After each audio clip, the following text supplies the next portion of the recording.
আল্লাহর নবী এজন্য বলছে, আমার উম্মত আর কিছু লাগবে না, মাঝে মাঝে মৃত্যুর কথা মনে কইরো, মাঝে মাঝে লাশ মনে কইরো,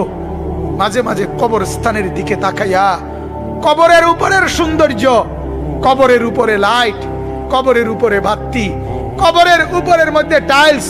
কবরের উপরে মার্বেল পাথর, আমার উম্মত এটা তাকাইও না। এই তরতাজা মানুষটা যে একটা বালু লাগতে দিত না শরীরে, যে কোনোদিন একটা জামা ময়লা পড়তো না, যে লেফ আর কম্বল ছাড়া ঘুমাইতো না,